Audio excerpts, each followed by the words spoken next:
My favorite coffee is Stok cold brew. It's a pre-brewed coffee that is refrigerated and ready to drink.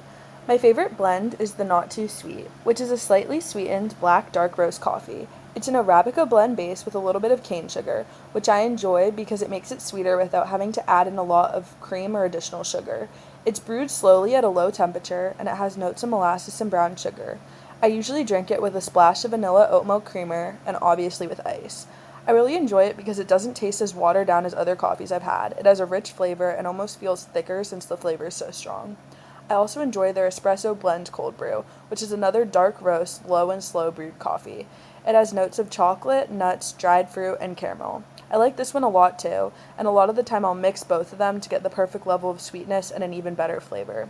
Stok brews their coffee at room temperature for at least 10 hours. When it comes to cold brew, the process tends to take longer because there isn't heat to help steep the coffee beans quicker. Due to this brewing process, it's often found that cold brew extracts the same flavors as hot brewing, just without some of the bitterness.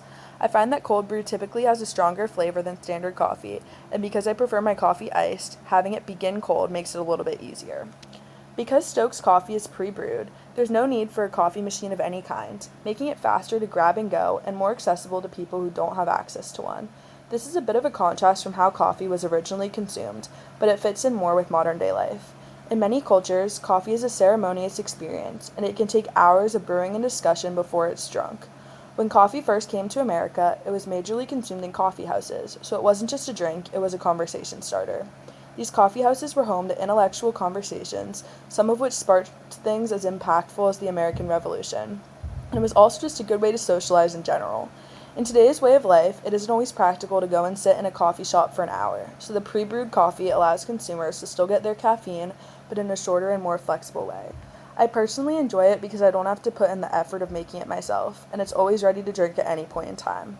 It's also sold in most grocery stores, so it's a pretty easy coffee to get your hands on. However, it is still nice every now and then to grab a coffee at a coffee shop with a friend, and it's interesting to think about how coffee has helped shape so much of America's government and culture. When it comes to environmental practices, Stok is Rainforest Alliance certified. In an article helping guide consumers to purchase ethical coffee, they state that Rainforest Alliance is a legitimate certification, though there are certain loopholes brands can take to gain the certification without fully delivering on the ethical side. The major loophole is that companies can claim they're Rainforest Alliance certified as long as 30% of their beans are, but they need to disclose the exact percentage on the bottles. Stok Cold Brew has no disclosure on the bottle, so they're fully Rainforest Alliance certified. This certification states that farmers must provide safe and fair working conditions while enriching the land through sustainable farming, and encourages companies to have responsible business practices and transparency from farm to shelf. The certification is also a good indicator that companies do not use child labor, and Stok further clarifies this by explicitly stating that no child labor or forced labor are used in their production. The Stok website also explains how the company cares for the environment. For starters, no companies who use land that has been deforested in the past 8 years can have the Rainforest Alliance certification, so that automatically lets consumers know that they are not actively deforesting new land. The website also states that they train farmers on new practices that are more sustainable, and they support movements to plant trees on coffee farms, reduce coffee farm impacts on water resources, and promote climate-smart agriculture. In addition to this, they've planted more than 7,000 native trees to help the soil, provide shade, and aid overall biodiversity. They've also planted 16,000 new coffee seedlings, swapping out less adaptive varieties with those more likely to thrive in the face of climate change. In terms of packaging, Stok explicitly states how to recycle different kinds of bottles on their website, and they also share that they're aiming to be 100% reusable, recyclable, or compostable by 2030. When it comes to the communities and farmers, Stok is transparent about this as well. They get most of their beans from Central and South America, specifically citing Colombia, Nicaragua, and Brazil as prominent locations. Stok recognizes that without supportive farmers and communities, there would be no coffee. Through this recognition, they ensure hands-on training for their farmers, and they do their best to support the values and cultures of these communities by certifying fair wages and decent living standards. Their website even shares that they recently made a trip to see a few of the farms in Colombia, further demonstrating their care for their workers and communities. Through some of their environmental practices, like planting trees and working on water conservation, Stok is actively making an effort to leave communities the same, if not better, than they found them. They know that future coffee production relies on not just the environment, but also the thousands of farmers who help along the way, and so they do not want to take the land or labor for granted. We know that the large demand for coffee in America will undoubtedly lead to some strain on environmental resources, but Stok is doing all they can to minimize those negative side effects and instead create sustainable methods that will support the economy of the farming regions.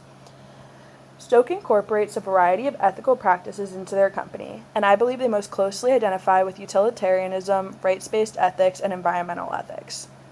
Utilitarianism is the belief that the moral right choice is the choice that benefits the most people. I believe a perfect example of this is Stok's approach to coffee production. To begin, the consumers are obviously benefited because they're receiving a high-quality, good-tasting coffee at an affordable price. The workers benefit because they're being paid good, livable wages, and the environment benefits because the farmers are actively working to mitigate harmful environmental effects.